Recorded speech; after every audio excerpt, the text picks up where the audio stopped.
नमस्कार प्रिय छात्र छात्री Coochbehar Panchanan Barma university BA first semester history major 1 पेपारे साजेशन दिচ্ছি।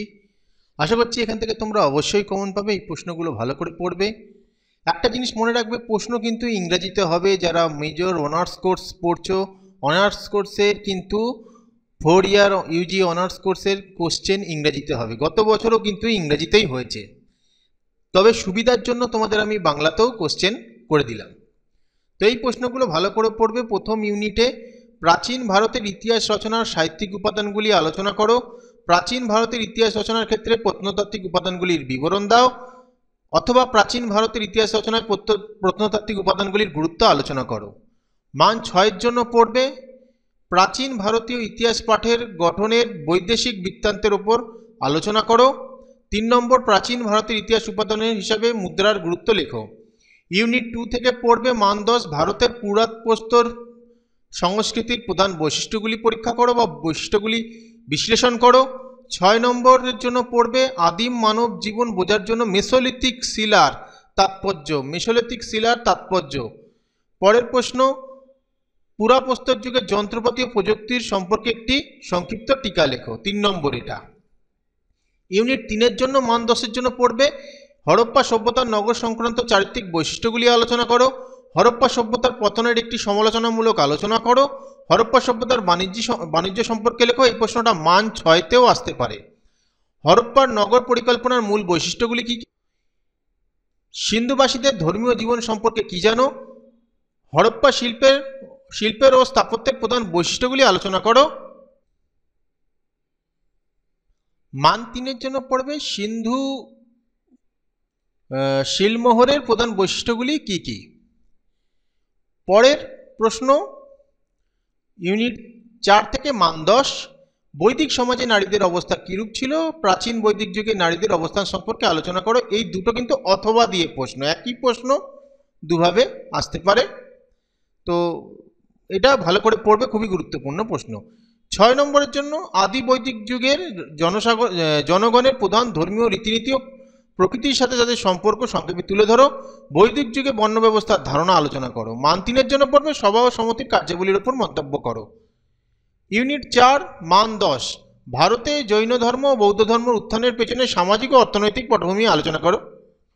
জৈন ধর্মের প্রধান নীতিগুলি ও এর বিস্তার আলোচনা করো। 6 নম্বর প্রশ্ন আজীবক সম্প্রদায়ের প্রধান নীতি ও অবদান ব্যাখ্যা করো। 3 নম্বর বৌদ্ধ ধর্মের হিনজান ও মহাযান সম্প্রদায়ের মূল প্রভেদগুলি কি কি? মধ্যপন্থা বলতে কি বোঝো? হিনজান ও মহাযান বৌদ্ধ ধর্মের পার্থক্য কি?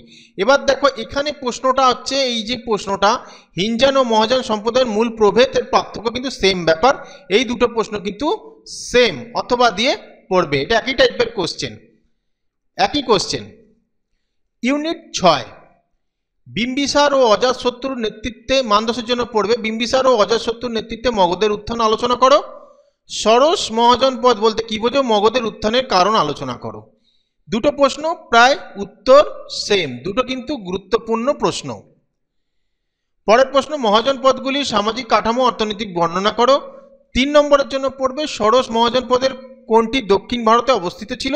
ব্রিজি জনপদের রাজধানী কোথায় ছিল এবং নন্দ বংশের প্রতিষ্ঠাতা কে ছিলেন? পরের প্রশ্ন ইউনিট 7-এর 10 নম্বরের জন্য অশোকের ধর্মের বিভিন্ন বৈশিষ্ট্যসমূহ বর্ণনা করো। তিনি কিভাবে এটির প্রচার করেছিলেন? মৌর্যদের প্রশাসনিক ব্যবস্থা সম্পর্কে আলোচনা করো। অশোকের ধর্ম সম্পর্কে আলোচনা করো। তুমি কি মনে করো ইহা ছিল সামাজিক কল্যাণমূলক পরিকল্পনা? এই যে প্রশ্নটা রয়েছে, এই প্রশ্নটার কিন্তু প্রায় অ্যান্সার কিন্তু সমান, প্রায় অ্যান্সার সমান রয়েছে, তবে কিছু কিছু অংশ একটু আলাদা তোমাদের লিখতে হবে, তাই আলাদা রয়েছে এখানে কোশ্চেনটা। একজন সাম্রাজ্য প্রতিষ্ঠা রূপে চন্দ্রগুপ্ত মৌর্যের কৃতিত্ব আলোচনা করো। 6 নম্বর প্রশ্ন, 6 নম্বর মানের প্রশ্ন ভারতীয় সংস্কৃতিতে মৌর্য শিল্প স্থাপত্যের অবদান আলোচনা করো। মান 3-এর জন্য পড়বে চন্দ্রগুপ্ত মৌর্যের পৌর প্রশাসন ব্যবস্থার একটি টিকা লেখো। দণ্ড সমতা ও ব্যবহার সমতা কি? ধর্মস্থীয় কণ্টক শোধন কি? অশোকের ধর্ম বিজয় বলতে কি বোঝো? ইউনিট 8 মান 10 ভারতে কুষাণদের রাজনৈতিক ও সাংস্কৃতিক কৃতিত্ব আলোচনা করো। সাতবাহন বংশের শ্রেষ্ঠ শাসক কে ছিলেন? শাসক ও বিজেতা হিসেবে তার কৃতিত্ব আলোচনা করো। গান্ধার শিল্পের উপর একটি প্রবন্ধ লেখো যেটি মান 6-তেও আসতে পারে। সঙ্গম সাহিত্য সম্পর্কে বিবরণ দাও যেটি মান 6-তেও আসতে পারে। 6 নম্বরের জন্য পড়বে মৌর্য পরবর্তী যুগে ইন্দো রোমান বাণিজ্য সম্পর্কে আলোচনা করো। মান 3-এর জন্য পড়বে কুষাণ ইতিহাসের প্রধান উপাদানগুলি কি কি। গান্ধার শিল্পরীতি সম্পর্কে সংক্ষিপ্ত বিবরণ দাও অথবা গান্ধার শিল্প সম্পর্কে একটি টিকা লেখো। দেখো এই প্রশ্নটা মান 10-এ কিন্তু দিয়েছি। মান 10-এরটা যদি ভালো করে পড়ো অবশ্যই মান 6-তেও আসলে পারবে, মান 3-এও আসলে পারবে। ইউনিট 9 উত্তর ও দক্ষিণ ভারত বিজয়ের বিশেষ উল্লেখ সহ সমুদ্রগুপ্তের সাম্রাজ্যিক নীতির সমালোচনামূলক আলোচনা করো। মানে সমুদ্রগুপ্তের সাম্রাজ্যিক নীতি, ঠিক আছে, খুবই গুরুত্বপূর্ণ। সমুদ্রগুপ্তের সাম্রাজ্যবাদী নীতি আলোচনা করো। তার উত্তরের অভিযান কি দক্ষিণের থেকে আলাদা? এই দুটো প্রশ্ন কিন্তু অথবা খুবই গুরুত্বপূর্ণ, শুধু সেট পার্টটা একটু আলাদাভাবে লিখতে হবে, কিন্তু এই দুটো প্রশ্ন কিন্তু সেম টাইপের। তুমি কি মনে করো যে স্কন্দগুপ্তকে ভারতের রক্ষাকর্তা বলা যেতে পারে? মান 6-এর জন্য পড়বে গুপ্ত সাম্রাজ্যের প্রশাসনিক প্রতিষ্ঠান ও রাষ্ট্রনীতি বিশ্লেষণ করো। মান 3-এর জন্য পড়বে এলাহাবাদ প্রশস্তি সম্পর্কে টিকা। ফা হিয়েনের ঐতিহাসিক ভ্রমণের গুরুত্ব কী ছিল। 10 নম্বর ইউনিটে পড়বে মান 10 হর্ষবর্ধনের নেতৃত্বে কনৌজের উত্থান বর্ণনা করো। তাকে কি the Lord of the north বলা যায়? পাল প্রতিহার রাষ্ট্রকূটদের মধ্যে ত্রিপাক্ষিক সংগ্রাম আলোচনা করো এবং এর ফলাফল আলোচনা করো। হর্ষবর্ধন ও শশাঙ্কের সম্পর্ক আলোচনা করো। মান 6-এর জন্য পড়বো হর্ষবর্ধনের অধীনে রাজনৈতিক ব্যবস্থা ও প্রশাসনিক প্রতিষ্ঠানগুলি পরীক্ষা করো, বিশ্লেষণ করো। এটি যদি মান 10-এ হর্ষবর্ধনের কৃতিত্ব ভালো করে পড়ো অবশ্যই পেরে যাবে। পরের প্রশ্ন 3 নম্বর শশাঙ্কের ওপর টিকা লেখো। ইউনিট 11 প্রাচীন ভারতের জাতিভেদ প্রথার প্রধান বৈশিষ্ট্যগুলি আলোচনা করো। 6 নম্বরের জন্য পড়বে প্রাচীন ভারতের শিক্ষা ব্যবস্থার সংক্ষিপ্ত বর্ণনা দাও। মান 3-এর জন্য পড়বে অনুলোম বিবাহ কি। এই হলো তোমাদের সাজেশন, এগুলো ভালো করে পড়ো। আশা করছি এখান থেকে তোমরা অবশ্যই কমন পাবে। ভিডিওটা ভালো লাগলে লাইক কমেন্ট শেয়ার করে দিও এবং চ্যানেল সাবস্ক্রাইব করে রেখো পরবর্তী ভিডিও পাওয়ার জন্য।